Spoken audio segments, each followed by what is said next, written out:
जब थक जाए तो बता दीजिएगा असुरराज, हम स्वयं उठा लेंगे इस पर्वत को।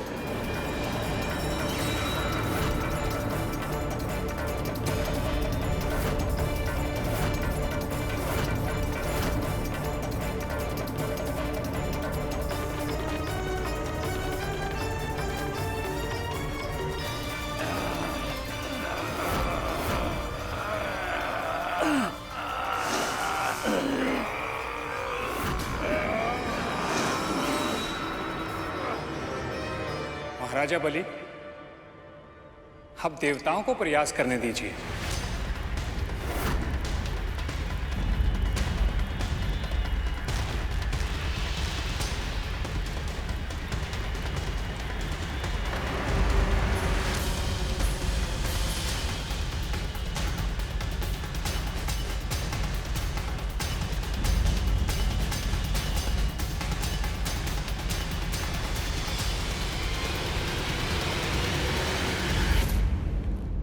मां, आशीर्वाद दीजिए। आपका आशीर्वाद ही हमारे लिए सबसे बड़ी शक्ति है। सफल हो।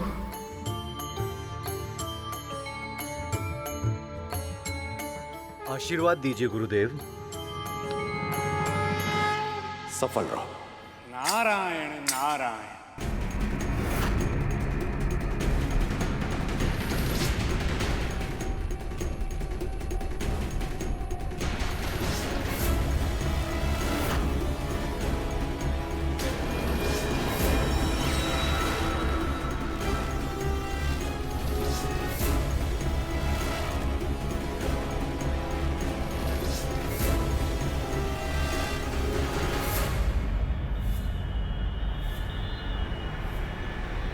पुत्र,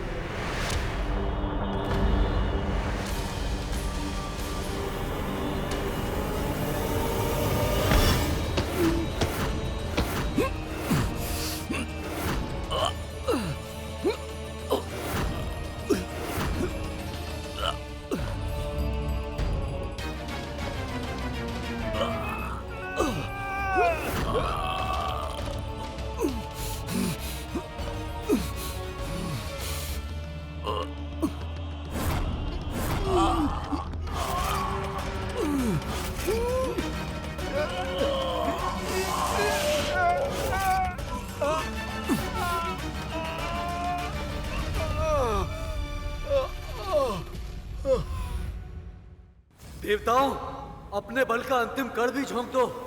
चलो।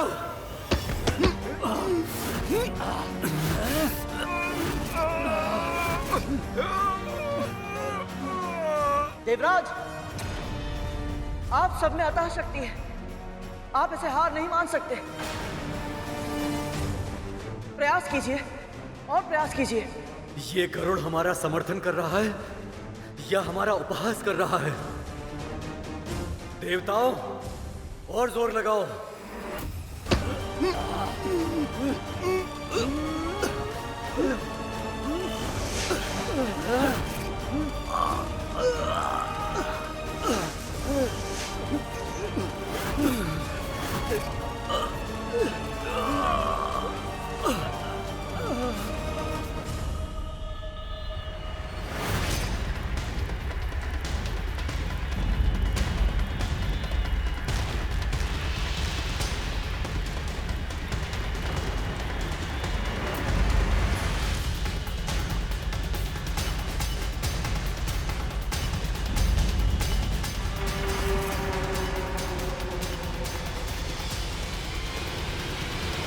क्या हुआ देवराज इंद्र? डींगे मारना बहुत सरल है इंद्र, परंतु अपने लक्ष्य को प्राप्त करना बहुत कठिन।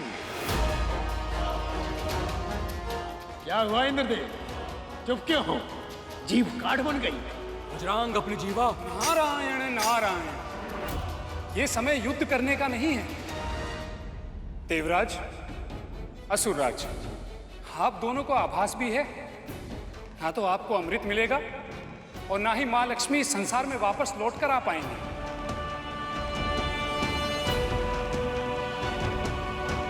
इसलिए एक दूसरे की असफलता पर प्रसन्न होने की बजाय कोई ऐसा उपाय सोचिए जिससे आप सफल हो जाएं।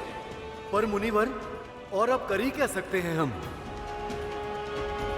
स्पष्ट है कि हम असुरों और देवताओं का बल इस कार्य के लिए पर्याप्त नहीं है। क्षमा कीजिए, परंतु आप दोनों के दृष्टिकोण अनुचित है। अब ये दास बताएगा हमें कि क्या उचित है और क्या अनुचित। यहाँ कोई दास नहीं है, सभी धर्म के सेवक हैं। बोलो गरुड़, क्या कहना चाहते हो तुम? प्रभु विष्णु ने देवता और दानवों को एक साथ संधि करने के लिए क्यों कहा था? इसका गुण अर्थ मुझे अब स्पष्ट हो रहा है दीदी माँ। इन दोनों को एक दूसरे की शक्ति बनना है। ये दोनों ही अब तक अलग अलग प्रयास कर रहे थे। यदि ये दोनों एक साथ, एक स्वर में, एक लय में चेष्टा करेंगे तो अवश्य मंदिराचल पर्वत को उठा पाएंगे।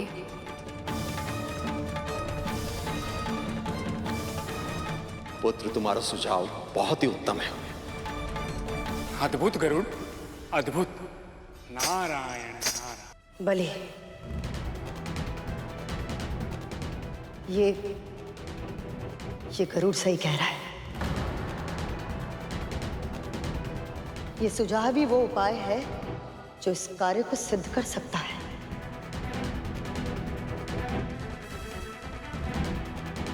तैयार हैं असुरराज? आप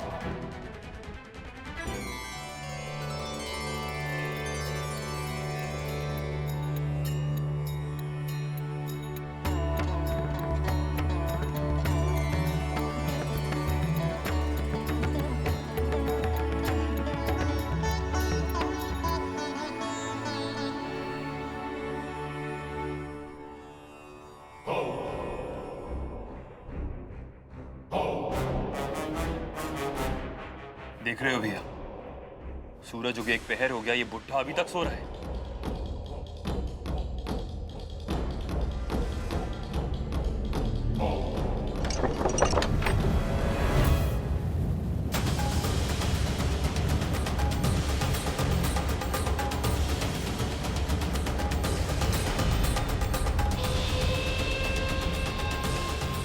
हम तो कुटिया के अंदर जा रहे थे, हम वन में कैसे आ गए?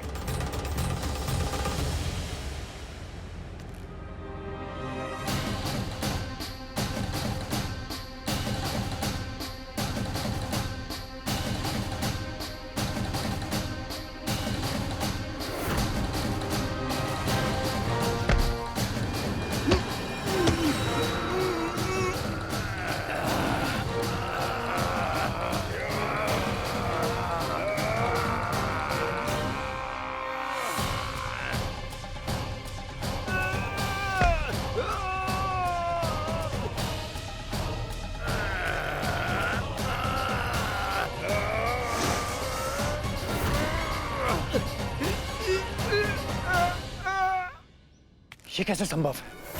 हम यहाँ कैसे पहुंच गए? भैया, ये अवश्य उस बुढ़े की माया है।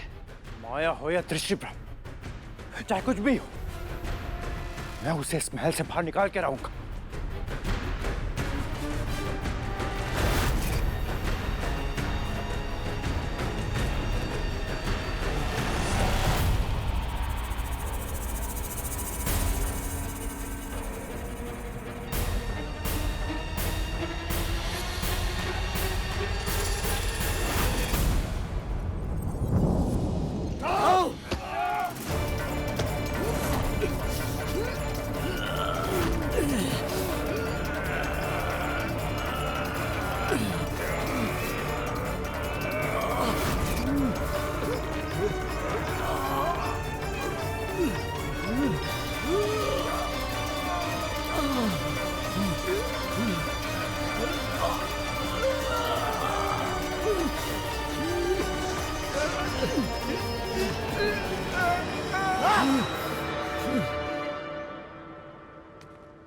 हम बहुत प्रयत्न कर चुके महाराज, ये पर्वत हमसे नहीं हिलेगा।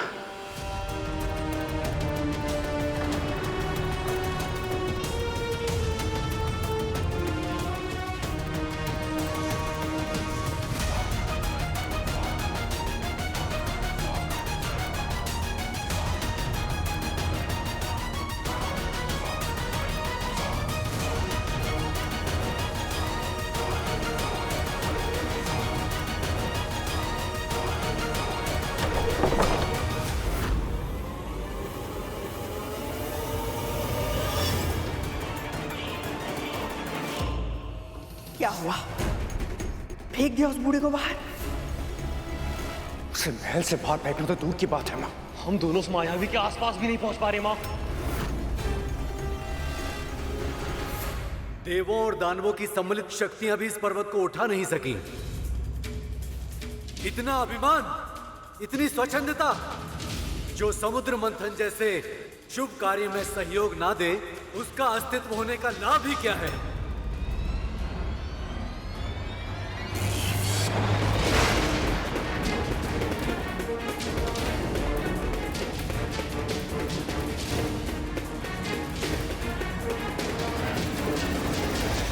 ये आप क्या कर रहे हैं देवराज? पहले तो आपने मेरे पंख काट दिए थे और अब आप मेरा अस्तित्व ही मिटा देंगे। हाँ, बिल्कुल ऐसा ही करेंगे यदि तू हमारे साथ नहीं चला तो। मैं आपके साथ चलना चाहता हूँ, इस शुभ कार्य में आपको सहयोग देना चाहता हूँ, परंतु मेरे पंख ना होने के कारण मैं अचल हो गया हूँ।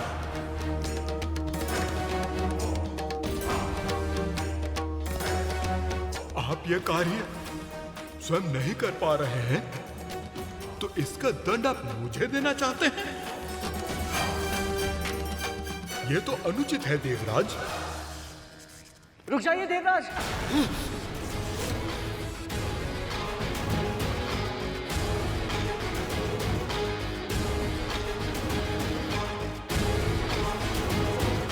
यदि आप क्रोध में आकर पर्वत को ही काट देंगे तो हमें मथनी कहां से मिलेगी?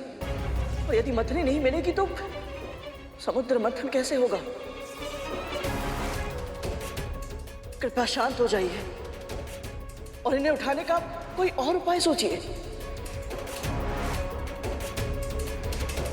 हाँ पुत्र, क्रोध से ये समस्या नहीं सुलझेगी।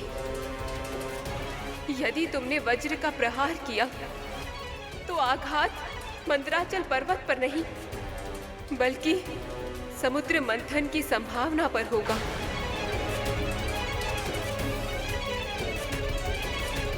इसीलिए धैर्य का परिचय दो पुत्र।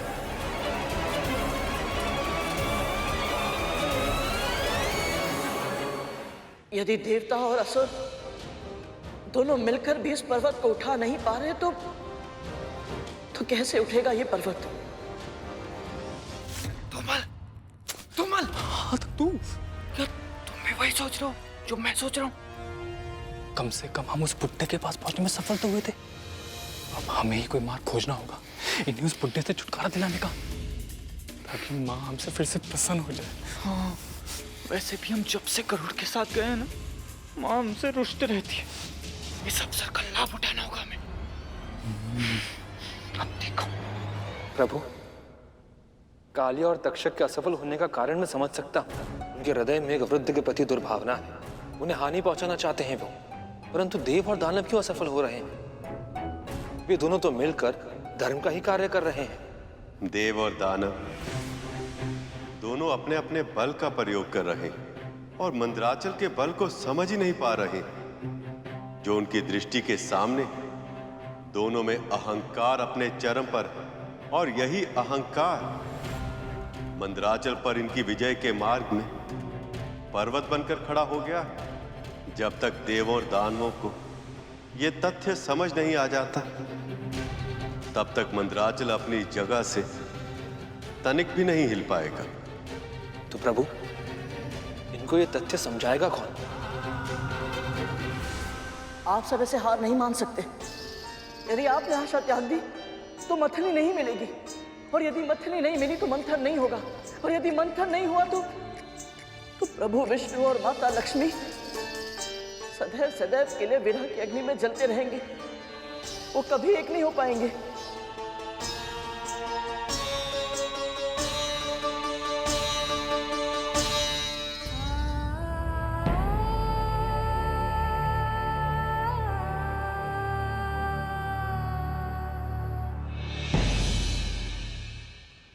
देवराज, मैं आपसे विनती करता हूं, कोई ना कोई उपाय निकालिए जिससे कार्य संभव हो पाए।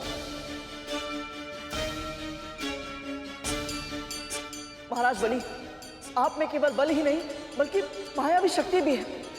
कोई मार्ग निकालिए, मैं आपसे विनती करता हूँ महाराज बलि।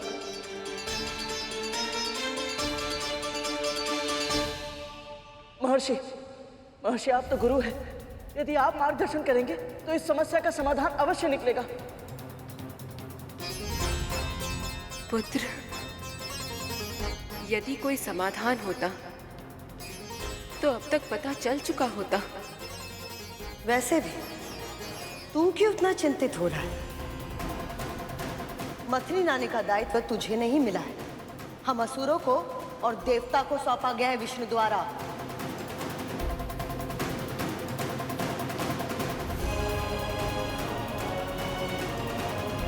हाँ देवी माँ, आप सही कह रही हैं। यह दायित्व तो मेरे बड़े भाइयों को सौंपा गया था, परंतु इस पूरी प्रक्रिया की एक छोटी सी कड़ी मैं भी तो हूँ। हो सकता है मेरा दायित्व यही है कि मैं अपने बड़े भाइयों को प्रेरणा दूं। मुख से प्रेरणा देना सरल है पक्षी, स्वयं चेष्टा करके देखोगे तो पता चलेगा। इस पर्वत को हिलाना संभव है या नहीं।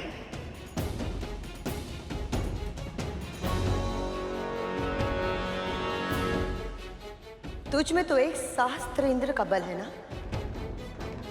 तू क्यों नहीं प्रयास करता? जा प्रयास कर। ये आप कैसी बात कर रही हैं विमाता दीदी? जो कार्य हम सब मिलकर नहीं कर पाए वो उसे अकेला कैसे कर पाएगा?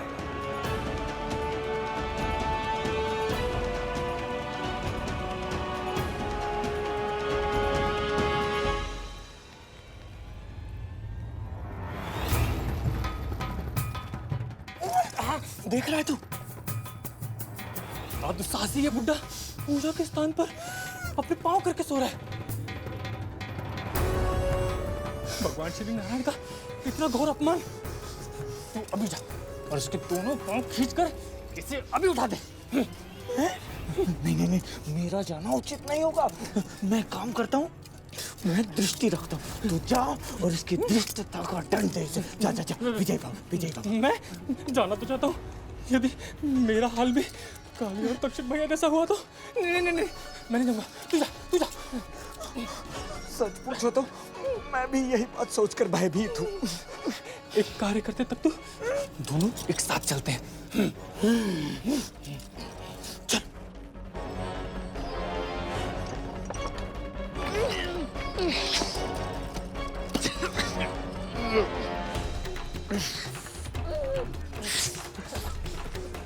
बुढ़े नारायण का अपमान करते तनिक भी संकोच नहीं होता? उनकी दिशा से पांव उठाओ अपने अभी।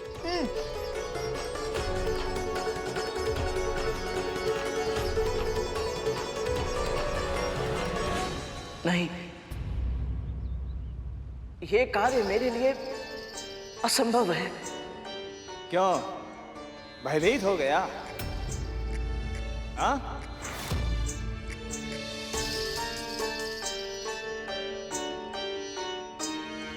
बात भय की नहीं है, परंतु सत्य से मुंह भी तो नहीं मोड़ा जा सकता। मेरी समस्त शक्ति मिलकर भी इस विशाल पर्वत के एक कण को हिला नहीं सकती। यदि मुझ में सामर्थ्य होता तो मैं प्रयास अवश्य करता, परंतु मुझे नहीं लगता कि मैं इतना शक्तिशाली हूं कि इनकी शक्ति को चुनौती दे सकूं।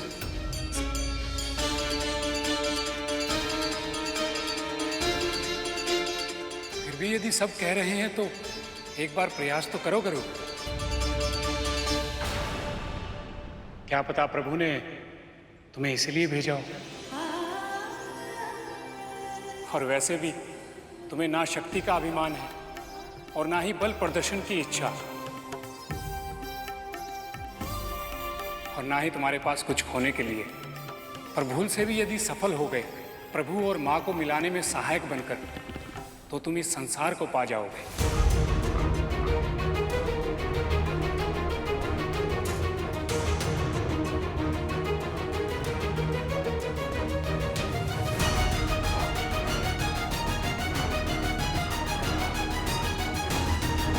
मुझसे नहीं हो पाएगा।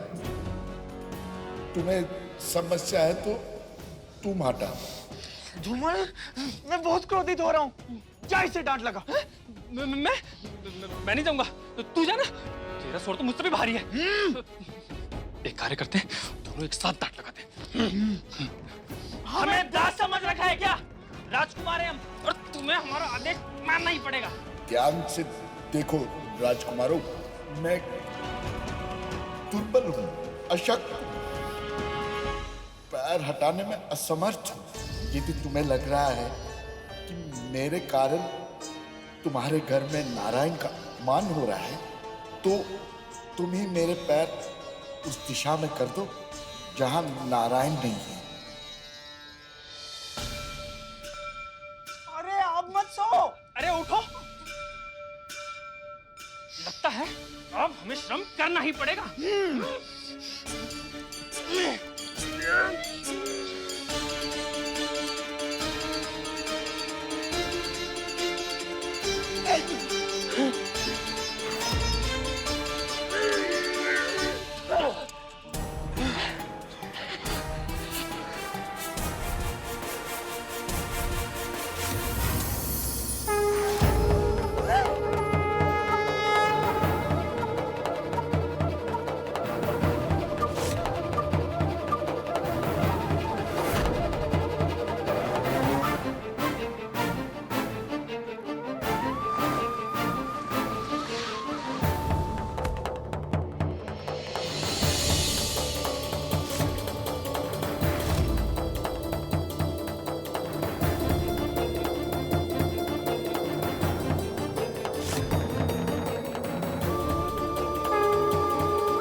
हम जिस ओर भी इस बाबा के पैर रख रहे हैं, वहां ये मूर्तियां कहां से आ जा रही हैं?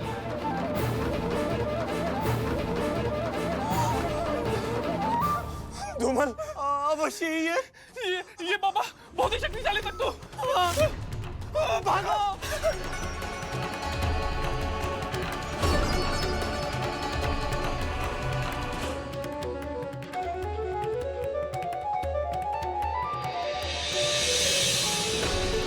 अब पहुंचेगा उस तक मेरा संदेश। शक्तिशाली होने का लाभ ही क्या, जब तुम दोनों उस बूढ़े तक को बाहर नहीं निकाल पा रहे। क्या हुआ? मां, वो बूढ़ा, वो महामायावी है। जानती हूं मैं, एक ही बात बार बार क्यों बता रहे हो मुझे? जाओ यहां से। महामायावी नहीं, महान है मां। कहा ना, जाओ।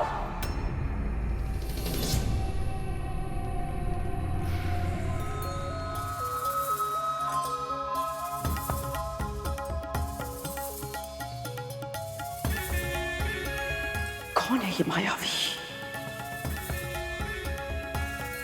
और यहाँ क्या कर रहा है वो?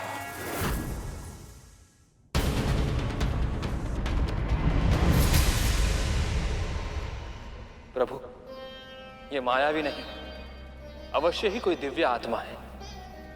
इन्हें देखकर न जाने क्यों मुझे ऐसा लग रहा है जैसे ये किसी विशेष उद्देश्य से यहाँ आए। परंतु क्या हो सकता है इनका ये विशेष उद्देश्य? ऐसी पुण्य आत्माओं के मन में क्या है, इसका अनुमान लगाना कठिन है शेष। पर एक बात तो तय है, मंथन से जितनी हलचल क्षीर सागर में उत्पन्न होगी, उतनी ही उथल पुथल इस महल में भी होगी। मंथन तो तभी होगा जब मथनी मिलेगी, परंतु ये कैसे संभव होगा प्रभु? गरुड़ चाहे कितना भी प्रयास कर ले, अकेला पूरा पर्वत कैसे उठा पाएगा वो? यही जानने के लिए मैं भी उत्सुक हूं शेष। अब क्या करेगा गरुड़?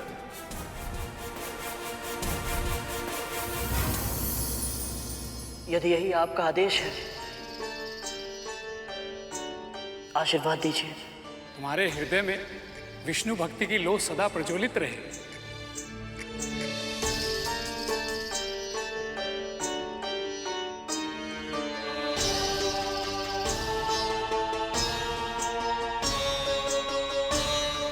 अदिति माँ, दीदी माँ, आशीर्वाद दीजिए।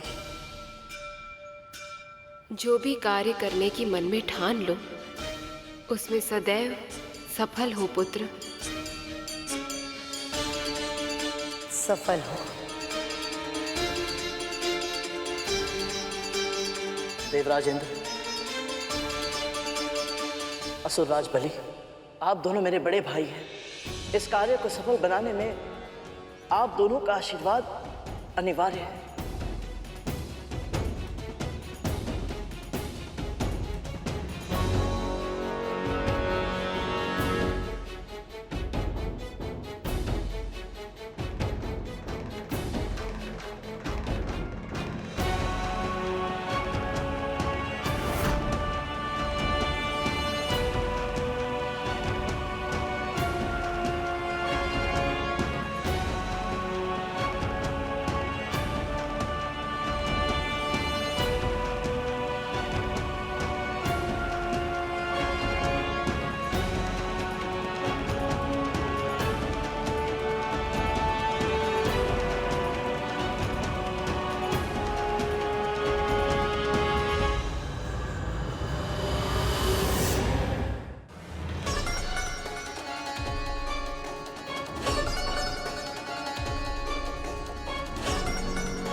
पर्वत के चारों ओर चक्कर लगाने से क्या होगा?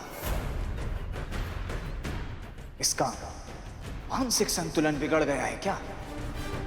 ये पक्षी इतना समय क्यों व्यर्थ कर रहा है? आप सब परिक्रमा के महत्व को नहीं समझते।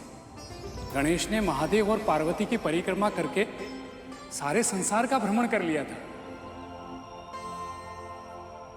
जब भी हम अपनों से बड़ों को सम्मान व्यक्त करते हैं तो सबसे पहले उनकी परिक्रमा करनी चाहिए।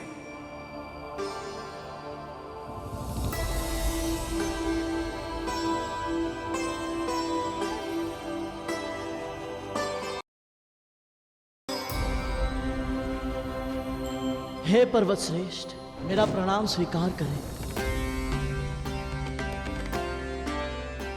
इस संसार की अनेक सभ्यताओं को अपने पालने में झुलाने वाली नदियों के स्वामी हैं आप पर उगने वाले वृक्ष, फल, फूल, वनस्पतियां आदि जीव जंतुओं का भरण पोषण करती है। मुझ अकिंचन में इतना सामर्थ्य नहीं कि मैं आपकी महानता का वर्णन कर पाऊं। आप पिता स्वरूप हैं और मैं एक साधारण सा पक्षी। परंतु आज धर्म के कार्य के लिए मैं आपको उठाने का प्रयास करूंगा।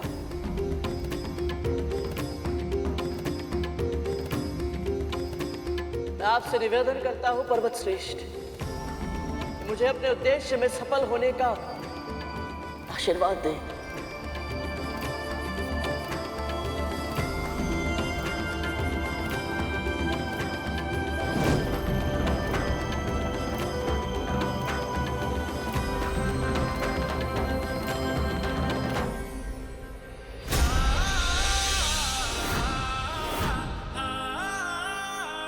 ये कैसी मायावी शक्ति है गरुड़ के पास?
समय नहीं, असंभव है।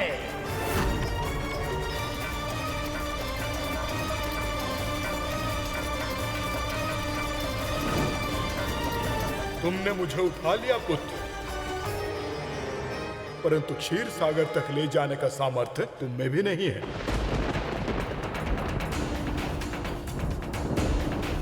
मैं ये कहने के लिए विवश हूं कि अब तुम्हें किसी और को मथनी चुनना होगा, या फिर प्रभु विष्णु के लक्ष्य की प्राप्ति के लिए तुम्हें समुद्र मंथन के अतिरिक्त कोई और उपाय ढूंढना होगा। ऐसा मत कहिए पर्वत श्रेष्ठ। प्रभु विष्णु ने कहा था केवल यही एकमात्र उपाय है और कोई समाधान नहीं, कोई उपाय नहीं है। पहले से ही प्रभु विष्णु और माता लक्ष्मी वियोग का असीम दुख सह रहे, एक दूसरे से दूर है वो। मैं अपने परमपिता और माता को निराश नहीं कर सकता।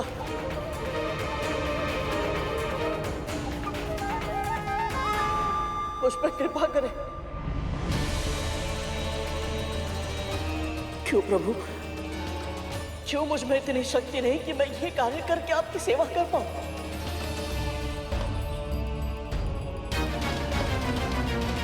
माँ, आप ही कोई मार्ग सुझाइए।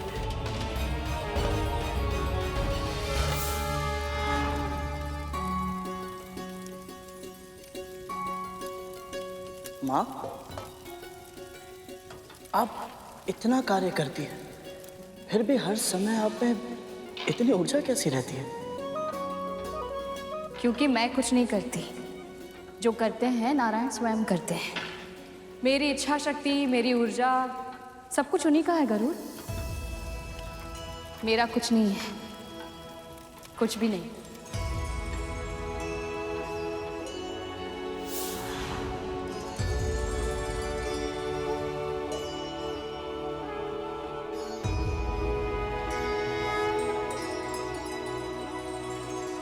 आपने सही कहा था पर्वत श्रेष्ठ कि मुझ में इतना सामर्थ्य नहीं कि मैं आपको उठाकर क्षीर सागर तक ले जा पाऊं, परंतु मुझ में जो नारायण समाये हुए हैं उनमें है।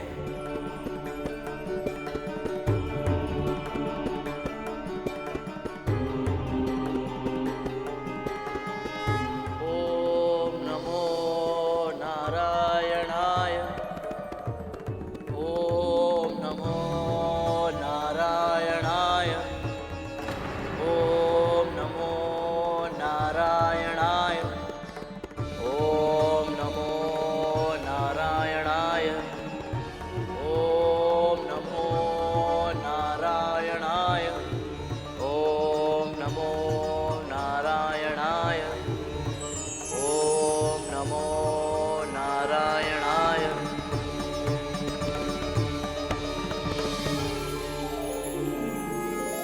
प्रभु, मैं धन्य हुआ प्रभु।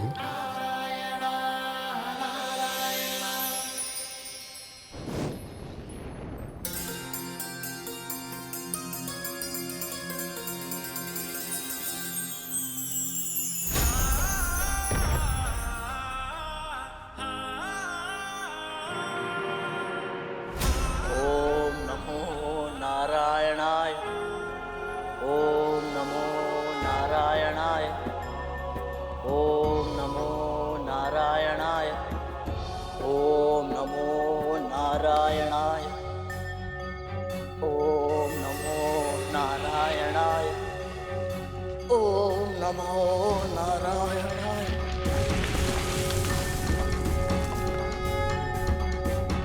ओम नमो नारायणाय। ओम नमो नारायणाय।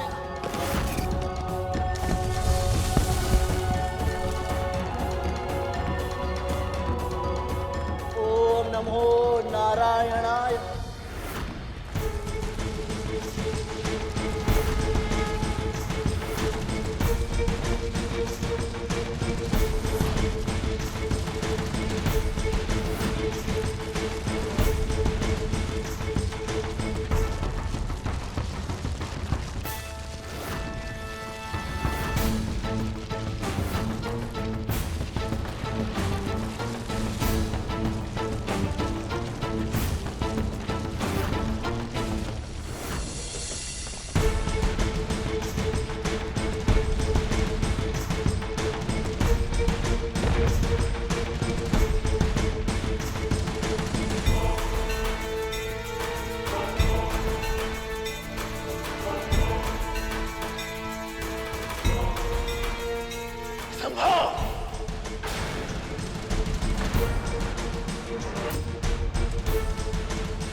अद्भुत गरुड़, अद्भुत।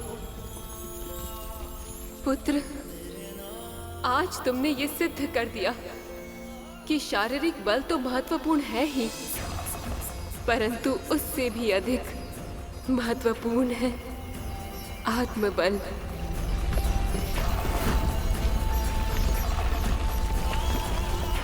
तुमने आज वो कर दिखाया है गरुड़, जिसकी आशा किसी ने नहीं की थी। सत्य है गरुड़, भगवान विष्णु भी तुम्हारे इस कार्य को देखकर अत्यंत प्रसन्न होंगे। मंदराचल जैसे विशाल पर्वत को उठाकर अपनी दृढ़ इच्छा शक्ति का प्रदर्शन किया है तुमने।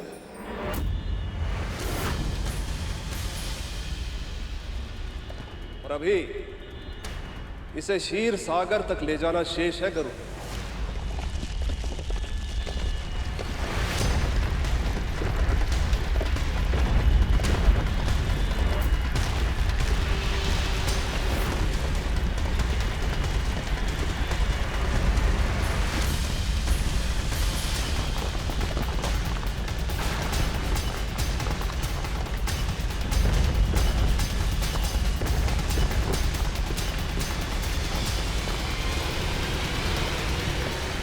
इतने विशाल पर्वत को लेकर गरुड़ चल भी नहीं पा रहा है, तो इसे कैसे उड़ाकर ले जाएगा? हे प्रभु, हे परमपिता, आपके आशीर्वाद से भक्ति की परीक्षा तो मैंने पार कर ली, पर यह शक्ति की परीक्षा मुझसे पार नहीं हो पाएगी प्रभु। बिना आपके सहयोग के इस पर्वत को उठाकर उड़ाना तो दूर, मैं 2 पग चल भी नहीं पाऊंगा। मेरी सहायता कीजिए नारायण, मेरी सहायता कीजिए। प्रभु, गरुड़ की प्रार्थना स्वीकार कर लीजिए। कितना बड़ा है वो पर्वत, आपके सहायता के बिना अकेले वो इतने बड़े उत्तरदायित्व को नहीं निभा पाएगा।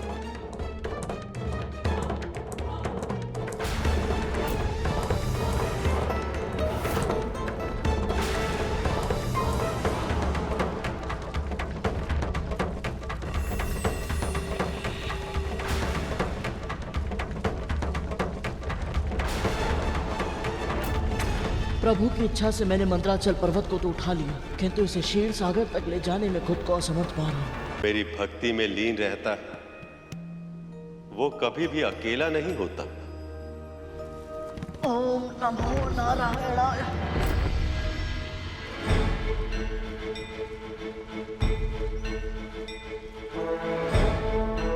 ओम नमो नारायणाय।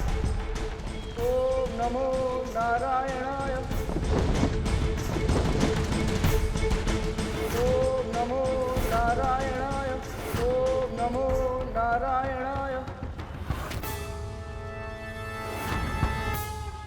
इस पक्षी ने ये विशाल पर्वत उठा तो लिया, किंतु क्षीर सागर तक नहीं पहुंच पाएगा ये।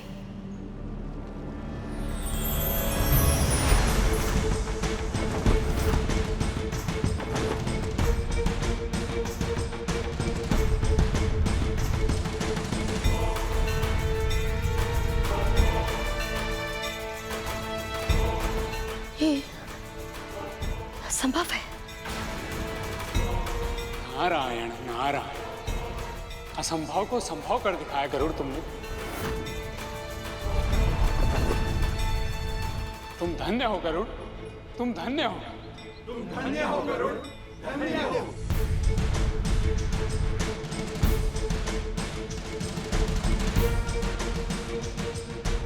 अति उत्तम, अति उत्तम पुत्र।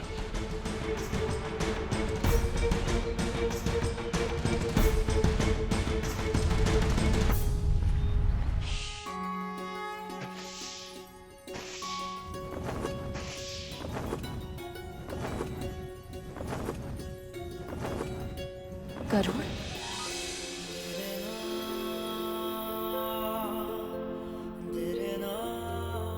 आज मुझे ऐसी अद्भुत प्रसन्नता क्यों हो रही है, जैसी आज से पहले कभी नहीं हुई? क्या कारण हो सकता है इसका?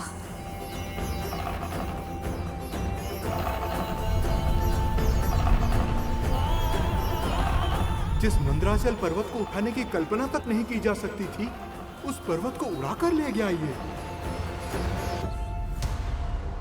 लगता है कि बाल खिले ऋषियों का आशीर्वाद फल गया है इसे। सच में एक सहस्त्र इंद्र की शक्ति है इसमें।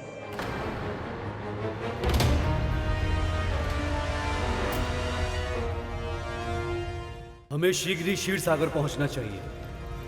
मैं सहमत हूं देवराज।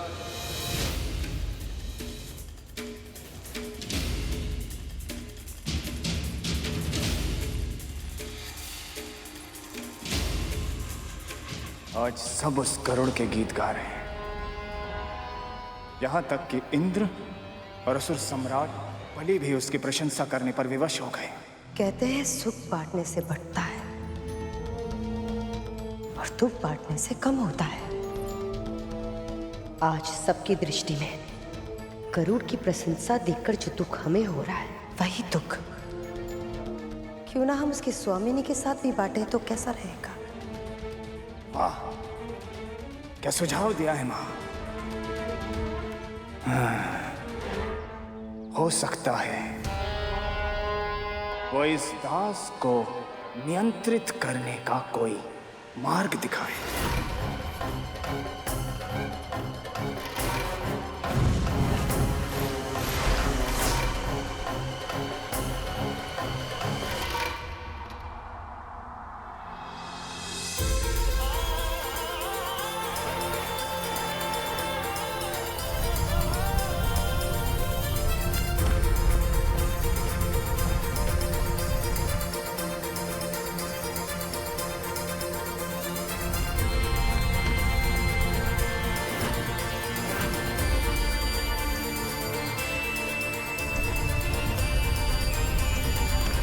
धन्य हो गरुड़, तुम धन्य हो। तुम धन्य हो गरुड़, तुम धन्य हो।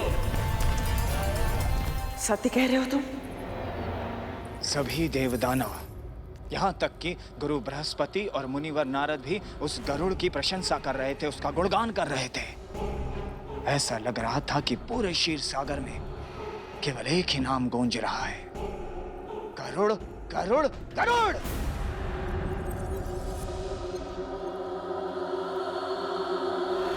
मेरे छोटे से पुत्र ने इतना विशाल मंदराचल पर्वत उठा लिया, वो भी अकेले।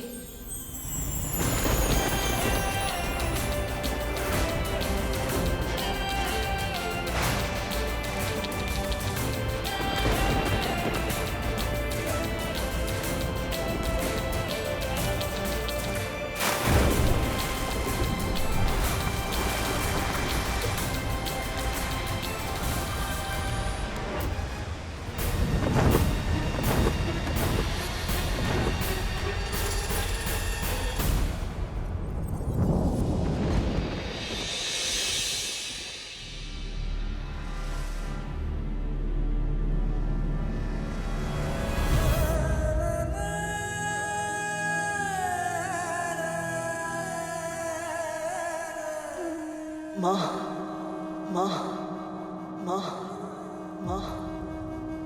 गरुड़?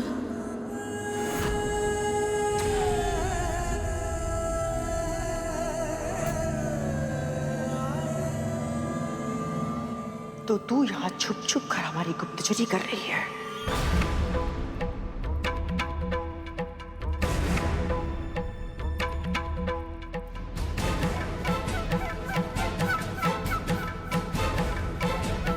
गुप्तचरी?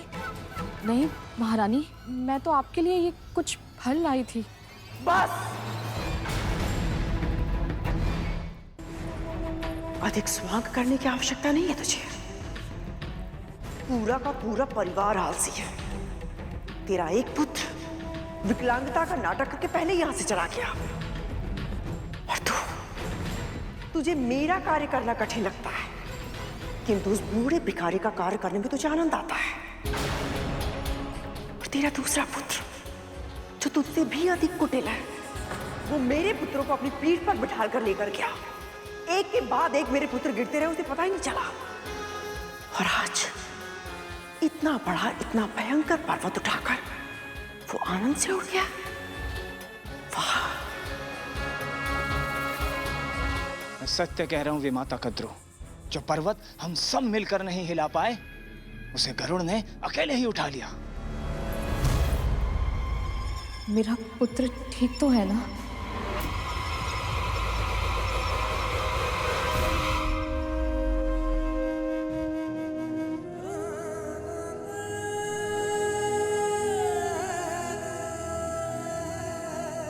पुत्र, क्या हुआ?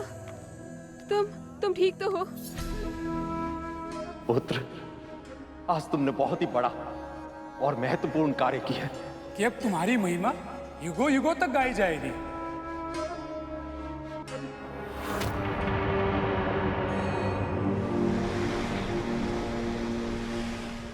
स्वयं मुनि नारद और देवगुरु बृहस्पति मेरे पुत्र की प्रशंसा कर रहे हैं। मेरे लिए उससे अधिक गर्व की बात और क्या हो सकती है? ये सब मेरे प्रभु विष्णु की कृपा से ही हुआ है। मैं अभी उन्हें प्रसाद चढ़ाकर आती हूँ। रुक जाओ कालिया, मनाने दो उसे आनंद। माँ को लगा था कि आप गरुड़ को रोकने का उपाय सुझाएंगे, पर आप तो उसकी माँ के साथ उसकी सफलता का उत्सव मना रही हैं। मुझे तो लगा था कि दीदी का पुत्र दीदी की तरह बुद्धिमान होगा, किंतु तुम तो बिल्कुल मंदबुद्धि निकले। गरुड़ को रोकने का उपाय स्वयं उसकी माँ मुझे अभी भी बता कर गई है। मैं समझा नहीं वे माता। यदि ये सूचना पाकर विंता जैसी विनीत स्त्री भी गर्भ से फूले नहीं समा रही है तो सोचो गरुड़ में भी अहंकार आना स्वाभाविक है। और यदि उस गरुड़ में अहंकार आ गया तो उसका भी वैसे ही पतन हो जाएगा जैसे इंद्र और अन्य देवताओं का हुआ।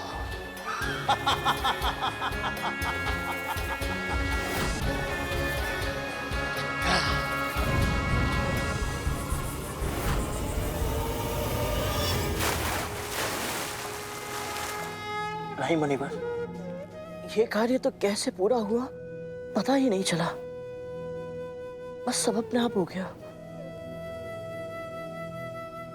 इतने भी अधिक विनीत बनने की आवश्यकता नहीं है गरुड़। जो पर्वत हम सब देव और दानव एक साथ मिलकर भी नहीं उठा पाए, उसे तुमने अकेले उठा लिया। तुमने आज तुमने अपने शत्रुओं को अपनी योग्यता से जीत लिया है। इसको किस उद्देश्य से भेजा था और ये कर क्या रहा है? यदि तुम आज ये असंभव कार्य नहीं कर पाते, मंदराचल पर्वत को उठाकर यहां तक नहीं ला पाते, तो समुद्र मंथन प्रारंभ ही नहीं हो पाता।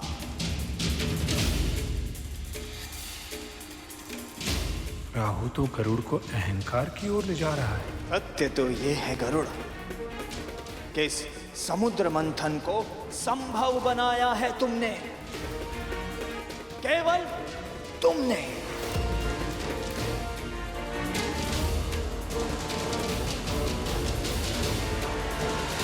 तुम्हारी जितनी भी प्रशंसा की जाए उतनी कम है। विंतानंदन गरुड़ की, विंतानंदन गरुड़ की, विंतानंदन गरुड़ की, विंतानंदन गरुड़ की, विंतानंदन गरुड़ की, विंतानंदन गरुड़ की, विंतानंदन गरुड़ की, विंतानंदन गरुड़ की, विंतानंदन गरुड़ की, विंतानंदन गरुड़ की, विंतानंदन गरुड़ की।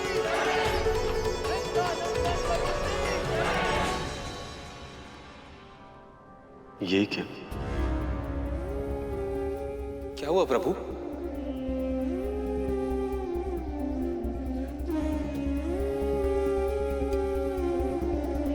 जब पुत्र पहली बार अपने पांव पर चलने का प्रयास करता है तो पिता को पहले से ही पता होता कि वो गिरने वाला है, किंतु तब भी पिता उसे रोकते नहीं, क्योंकि वे चाहते कि बालक गिरकर स्वयं से फिर से खड़ा होना सीखे।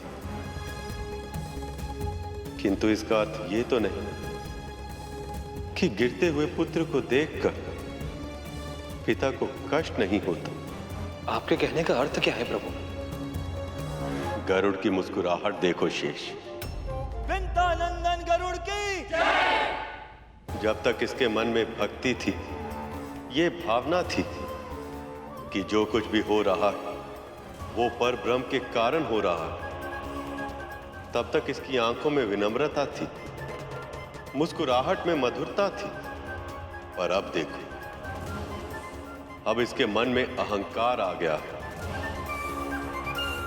अहंकार वो गहरा कुआं है शेष, जिससे व्यक्ति यदि शीघ्र ना निकले तो उसका पतन निश्चित है।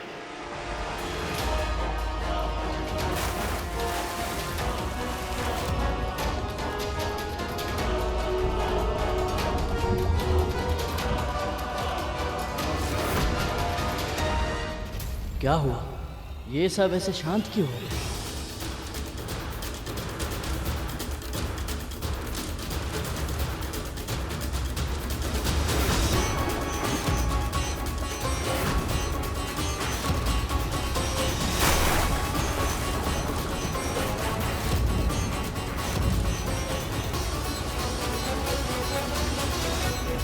क्या हो गया प्रभु? मद्रांचल पर्वत क्षीर सागर में डूब कैसे गया? कार्य आरंभ होने से पहले ही इतना बड़ा विघ्न क्यों आ गया? विघ्न तो आना ही था शेष, क्योंकि अहंकार में डूबे देव और दानवों से एक बहुत बड़ी भूल हो गई। नारद भी मेरी व्यथा के कारण चिंतित थे, उन्हें भी ध्यान नहीं रहा और अनर्थ हो गया। कैसा अनर्थ प्रभु? ऐसी कौन सी भूल हो गई जिसका किसी को भी ध्यान नहीं रहा? बताइए मुनिवर, हमसे ऐसी कौन सी भूल हो गई? उस भूल को सुधारने के लिए जो आवश्यक होगा मैं करूंगा। किसी भी अनुष्ठान को करने से पहले प्रभु श्री गणेश का ध्यान अवश्य करना चाहिए करूं। उनकी प्रार्थना किए बिना यदि कोई भी कार्य प्रारंभ किया जाए तो विघ्न आना तो निश्चित है।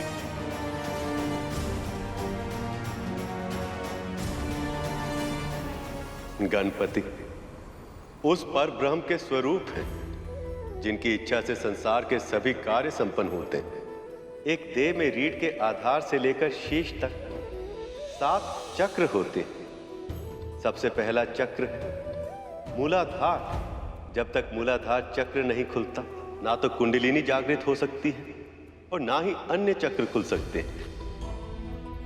श्री गणेश इस मूलाधार चक्र के स्वामी, वो ही इसे नियंत्रित करते हैं। इसीलिए किसी भी शुभ कार्य के आरंभ में सबसे पहले श्री गणेश का ध्यान किया जाता है। शेष, जब तक वो देवों और दानवों को अपना आशीर्वाद नहीं दे देते, इस समस्या का समाधान संभव नहीं है।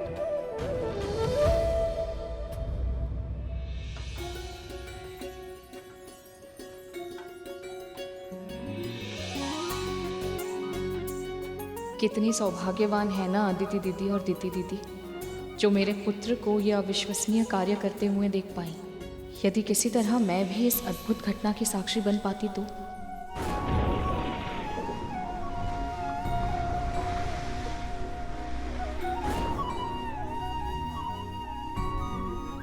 हे प्रभु, आपने मुझे इस कार्य के योग्य समझकर यह अवसर देकर मुझे धन्य बना दिया।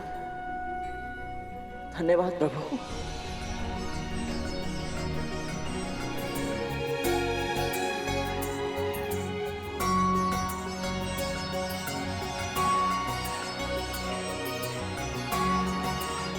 आशीर्वाद दीजिए मां।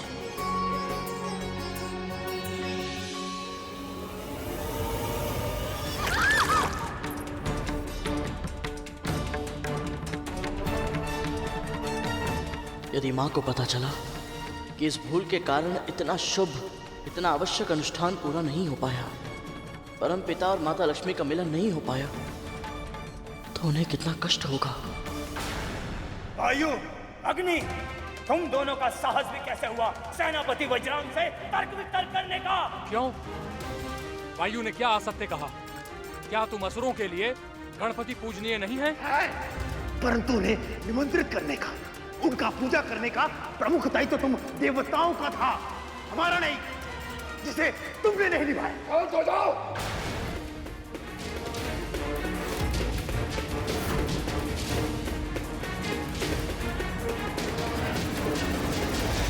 ये समय वाद विवाद का नहीं है। हमें उनका ध्यान करके उनका आह्वान करना होगा और उसके पश्चात उनसे क्षमा मांगनी होगी। तो फिर ऐसा ही होगा देवी अदिति।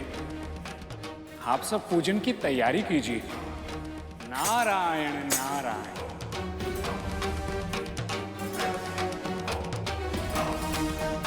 इस पूजा को सफल होना ही होगा। किसी भी मूल्य पर प्रभु गणेश को मनाना ही होगा हमें।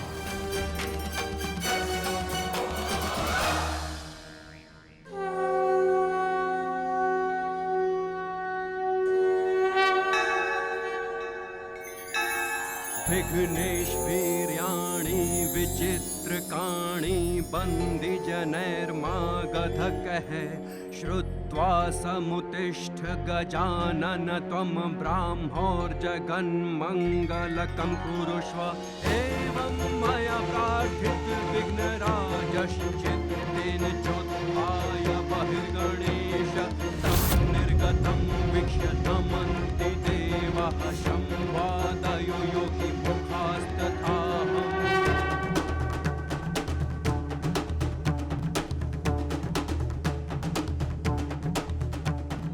विघ्नेश वीर्याणि विचित्रकाणि बन्दी जनैर्मागधकः श्रुत्वा समुत्तिष्ठ गजानन त्वं ब्राह्मोर्जगन्मङ्गलकं कुरुष्व एवं मया प्रार्थित विघ्नराजश्चित्तेन चोत्थाय बहिर्गणेश तं निर्गतं वीक्ष्य नमन्ति देवः संवादयो विघ्नेश वीर्याणि विचित्रकाणि बन्दी जनैर्मागधकः श्रुत्वा समुत्तिष्ठ गजानन त्वं ब्राह्मोर्जगन्मङ्गलकं कुरुष्व एवं मया। जब संकट सामने उपस्थित हो गया तब स्मरण हुआ मेरा। उससे पहले तो आप सभी मुझे भूले हुए थे।